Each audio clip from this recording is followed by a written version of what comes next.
Hai guys, di video kali ini gua lagi-lagi akan mengangkat sebuah premis yang sangat menarik. Yap, sama seperti judulnya, yang ingin gue bahas di video kali ini adalah gimana kalau Blackpink, Red Velvet, dan Twice keluar dari YG, SM, dan JYP. Apakah agensi tersebut akan bangkrut? Kenapa tiba-tiba gue pengen bahas premis ini? Yap, karena akhir-akhir ini kan banyak banget mistreatment yang sering sekali disuarakan oleh fans-fans dari berbagai fandom K-pop, utamanya dari fandom agensi-agensi Big Three ini. Dan yang paling sering disuarakan adalah ketika Red Velvet, Twice, dan juga Blackpink terkena mistreatment tersebut karena fans mereka sangat banyak. Nah, ketika menyuarakan tentang mistreatment itu, banyak sekali fans yang bilang, kalau bias gua keluar lu akan bangkrut lu, agensi SM, YG, JYP gitu. Nah, di sini gua mau ngebahas apakah memang mereka akan bangkrut dan akan seperti apa kira-kira apabila grup-grup ini keluar dari agensi lamanya. Apakah karirnya akan tetap mentereng sementereng ketika mereka masih di agensi Big Three. So, tonton video ini sampai habis, semoga bisa menambah wawasan kita semua, oke? Oke, pertama yang mesti gue kasih tahu, walaupun subjek bahasan gue adalah Blackpink, Red Velvet, dan Twice, tapi sebenarnya bahasan gue ini juga bisa masuk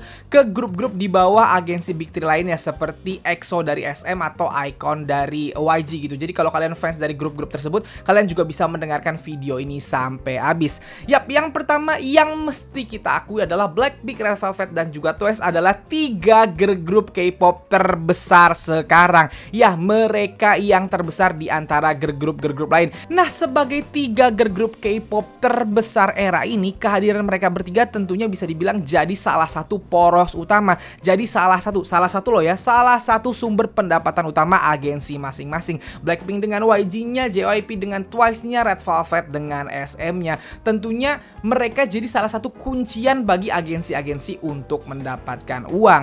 Nah, dikarenakan kepopuleran mereka tersebut, tentunya mereka punya fans-fans yang sangat solid, fans-fans yang sangat mendukung mereka semua. Dan fans-fans ini tentunya ingin yang terbaik untuk idola-idolanya. Makanya sekarang sering sekali kita melihat yang namanya protes akan mistreatment. Dan 3 girl group ini tentunya yang paling sering kelihatan mistreatmentnya karena fansnya paling sering menyuarakan itu karena memang fansnya sangat mencintai idolanya ini, sangat memperhatikan gerak-gerik atau apapun yang dilakukan oleh idolanya. Blackpink jangan ditanya, Blackpink tuh sering sekali fansnya utamanya Blink marah dengan apa-apa yang diputuskan oleh YG, mulai dari kayak promosinya yang dianggap kurang, comebacknya yang jarang, dan lain-lain. Kita tahu itu Blink sering sekali menyuarakan hal tersebut. Lalu JYP dengan Twice-nya, once fansnya Twice juga sering menyuarakan ketidakadilan atau mistreatment yang dilakukan JYP kepada idola mereka. Banyak sekali gue juga melihat apa-apa yang diprotes sama One. Salah satunya saat kemarin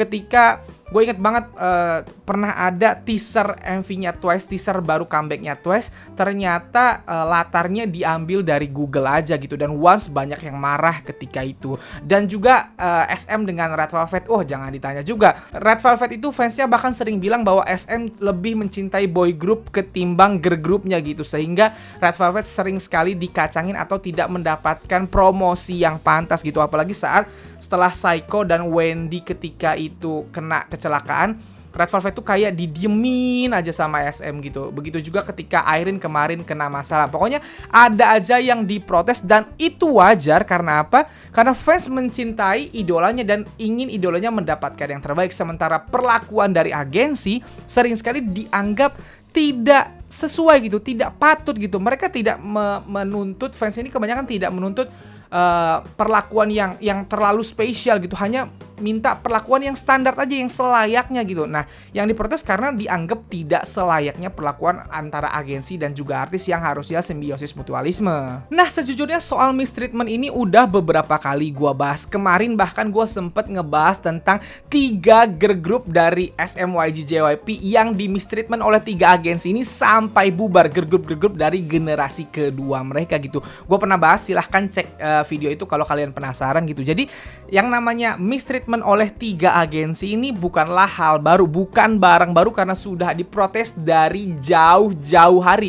Dari mereka masih mendebutkan grup-grup generasi kedua gitu. Jadi ketika ada grup generasi ketiga atau fans-fans dari grup-grup generasi ketiga mereka yang protes, itu menurut gue biasa aja. Kenapa biasa aja? Ya karena memang selalu akan seperti itu. Nah, pertanyaannya sekarang pasti adalah kenapa sih Bang perusahaan-perusahaan ini melakukan mistreatment kepada idola-idola kita gitu Bang? Padahal kan ini artis-artis mereka gitu Bang, sumber pendapatan mereka. Kenapa mereka memistreatment gitu? Jawabannya simple, karena perusahaan cuman mentingin uang. Nah, ini yang kalian mesti tahu. Orang bikin perusahaan tujuan utamanya adalah dapat duit. Ya, mau mereka perusahaan makanan kek, perusahaan mie goreng kek, perusahaan artis kek, perusahaan film kek, tujuan utamanya dibentuk adalah mendapatkan uang. Kalau perusahaan film yang mendapatkan uang lewat bikin film, perusahaan makanan mendapatkan uang lewat makanan gitu. Jadi perusahaan yang utama mereka kejar adalah uang, dan untuk mendapatkan uang mereka mesti pinter-pinter memanfaatkan produk-produknya ini. Nah, kadang-kadang pemanfaatan produknya ini yang kita anggap tidak pas gitu. Kalau produknya adalah barang seperti makanan atau misalnya raket gitu, nggak ada yang marah karena barangnya nggak punya fans gitu. Sedangkan ya kalau misalnya mereka adalah perusahaan artis kan punya fans, fansnya bisa marah gitu. Itu yang makanya selalu akan ada mistreatment. Nah, kadang-kadang yang dianggap fans itu sebagai ketidakadilan atau mistreatment bagi perusahaan itu pinter. Nah, maksudnya gimana Bang? Maksudnya gini, coba gue kasih contoh ya. Misalnya gue adalah perusahaan X, gue punya artis A dan B. Nah, masing-masing pasti punya fans sendiri kan? A punya fans sendiri, B punya fans sendiri. Ketika gue meng-comeback-kan mereka, ketika si A gue comebackin, si A ini laku banget di mana-mana, dapat penghargaan di mana-mana, populer banget, fansnya nambah banyak terus. Nah, ketika B gua comebackin, si B ini tidak terlalu atau tidak sebanyak A peminatnya gitu, tidak terlalu populer, lagunya tidak terlalu diterima, jarang dapat penghargaan, misalnya seperti itu.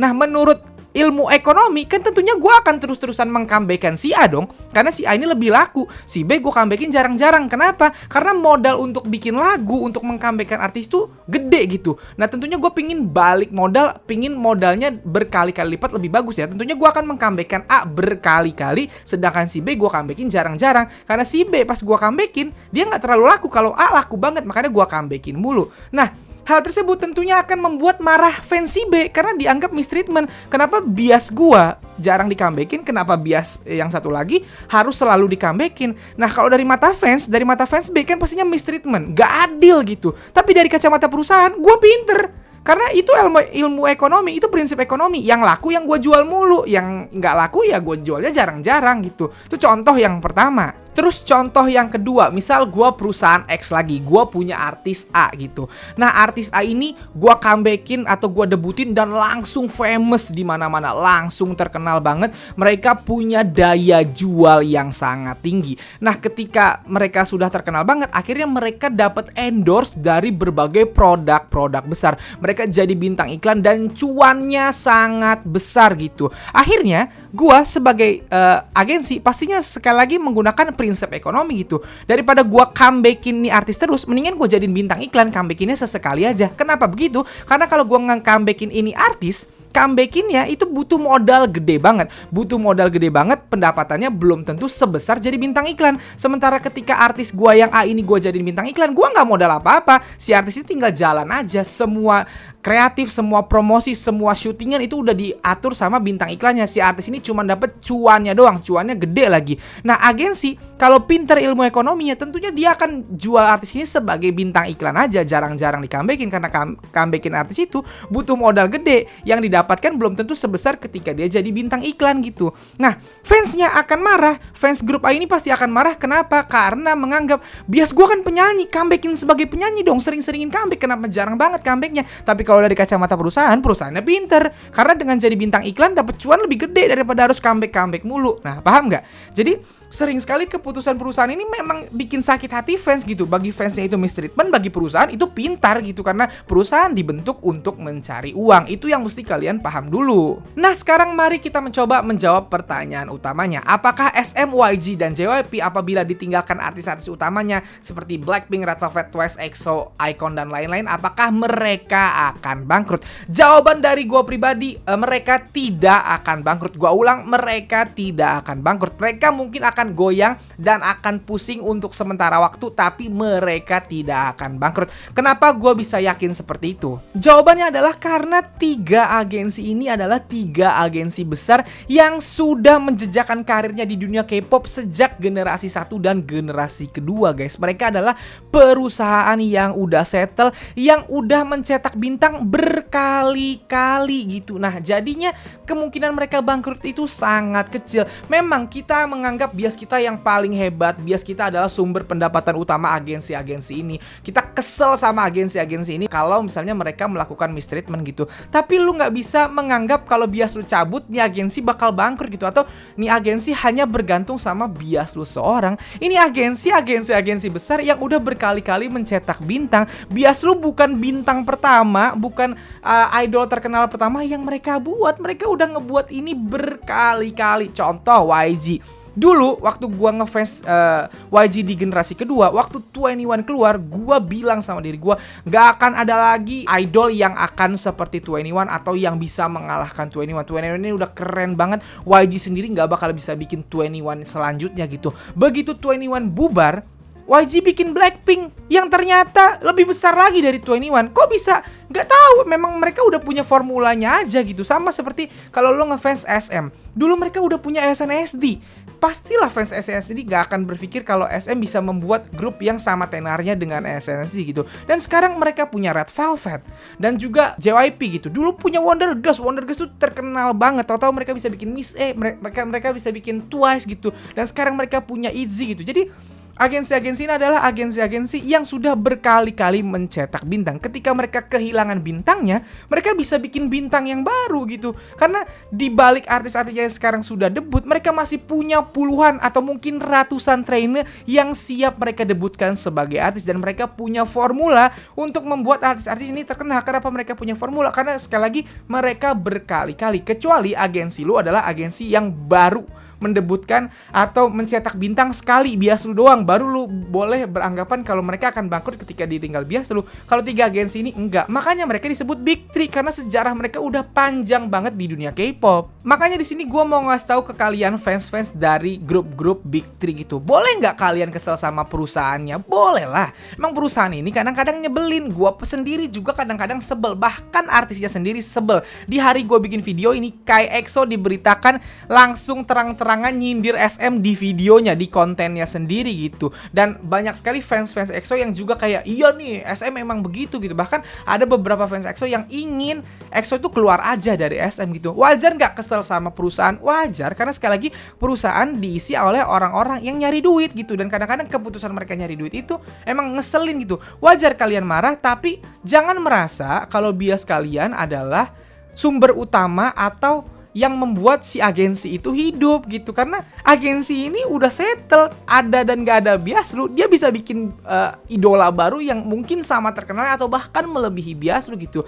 Jangan kita merasa bias kita paling hebat gitu. Walaupun kita tahu bias kita hebat, bukan berarti bias kita bisa menjatuhkan sebuah agensi, apalagi agensi yang membentuk mereka dari awal gitu. Bayangin, bias lu itu kalau misalnya nggak di-train sama agensi itu belum tentu jadi bintang sekarang, paham nggak?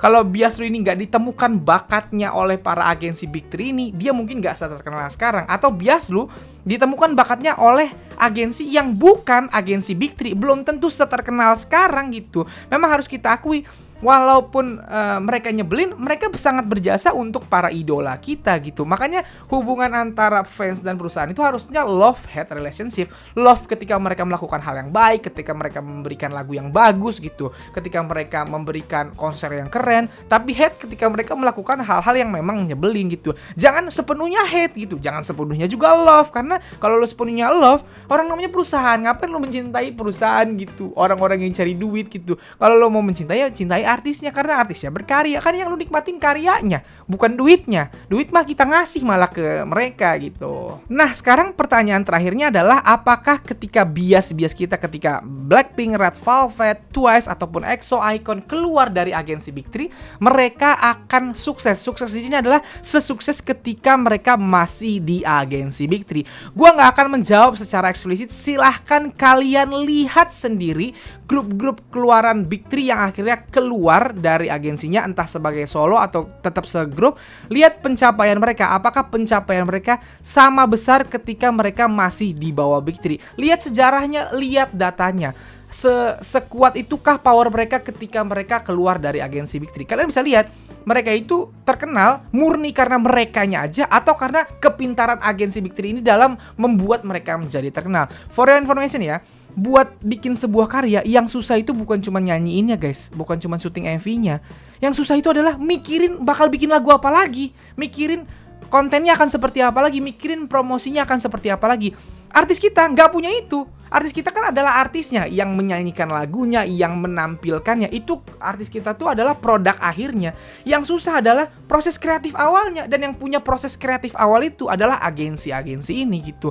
Nah, ketika artis kita keluar dari agensi Big 3, mereka punya kemampuan bernyanyinya, mereka punya kemampuan performingnya, tapi mereka nggak punya kemampuan kreatifnya. Karena kreatifnya selama ini dibentuk oleh agensi Big 3. Ketika mereka masuk ke agensi lain belum tentu punya kreatif sehebat yang dipunyai Big 3. Jadi kadang-kadang memang ketika keluar dari Big 3, idol-idol ini tidak lagi punya popularitas sebesar yang mereka punya ketika mereka masih di bawah Big 3. Pencapaian mereka tidak lagi sebesar yang mereka capai ketika mereka masih di bawah Big 3. Karena apa? Karena Big 3 yang punya formulanya, yang punya kreatifnya. Ada nggak yang keluar dari Big 3 tetap sukses bang? Ada, seperti Sunmi misalnya. Sunmi keluar dari JYP, keluar dari Wonder Girls. Wonder Girls-nya bubar, jadi solois tetap terkenal. Misalnya itu salah satu contohnya. J-Park keluar dari JYP, justru datang dengan genre yang berbeda, mempelopori Korean hip hop sampai akhirnya sekarang jadi CEO 2 agensi hip hop terbesar dan terkenal banget di Korea, tapi di jalur hip hop, di jalur indie, beda sama jalur K-pop gitu.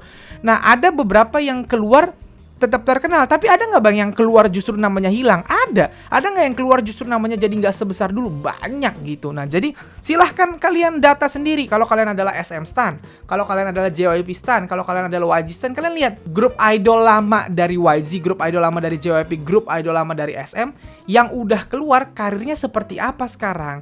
Dulu karirnya seperti apa saat masih di agensi Big 3, pas udah keluar seperti apa? Apakah mereka sebesar dulu gitu? Nah, itu juga yang mesti kalian paham. Kalian pingin misalnya kalian nuntut bias kalian keluar dari agensi lamanya, kalian harus fokusin dulu tujuannya apa. Kalau kalian tujuannya ingin mereka bebas, ya berarti kalian gak akan memimpikan atau kalian tidak akan memaksakan atau tidak akan mentargetkan viewersnya harus banyak, dia harus dapat penghargaan lagi. Enggak, yang kalian targetkan adalah mereka bebas gitu. Kalau target kalian pingin lebih populer, kalau target kalian pingin lebih populer, lebih hebat, pencapaiannya lebih besar, coba mulai lihat data itu tadi. Kalau ingin bebas ya nggak apa-apa. Dorong mereka keluar, ketika mereka keluar, apapun yang mereka capai, even mereka nggak seterkenal dulu, ya terima-terima aja. Nah, gue takutnya fans K-pop sekarang, di mana dunia K-pop sekarang apa-apa dilombain, viewers itu dilombain, main banyak-banyakan, penghargaan dilombain, desang dilombain, banyak-banyakan desang, dan semuanya adalah ajang berlomba-lomba. Gue takutnya ketika lu udah ngotot, bias lu harus keluar dari agensi lamanya, begitu keluar pencapaiannya nggak sama, lu nyesel gitu. Jangan sampai seperti itu. Nah, jadi itu jawaban gue untuk video kali ini. So guys, jadi itulah premis yang ingin gua bahas di video kali ini. Gimana? Kalian setuju apa enggak sama pendapat gua? Kalau nggak setuju, nggak ada masalah. Ini kan cuman pendapat dan opini gua. Kalau kalian punya opini yang lain, silahkan tuliskan di kolom komentar. Sampaikan dengan bahasa yang berpendidikan supaya orang lain mengerti apa yang kalian sampaikan. Jangan pakai kata-kata kasar yang nggak guna. Kalian sampaikan di kolom komentar, oke? Nah, segitu aja video gua kali ini. Kalau kalian suka video ini, seperti biasa silahkan like dan share ke teman-teman K-popers kalian. Kalau kalian mau kenal gue, kalian bisa follow gue di Instagram. Dan kalau belum subscribe channel gue, silahkan di subscribe. Sekian dari gue.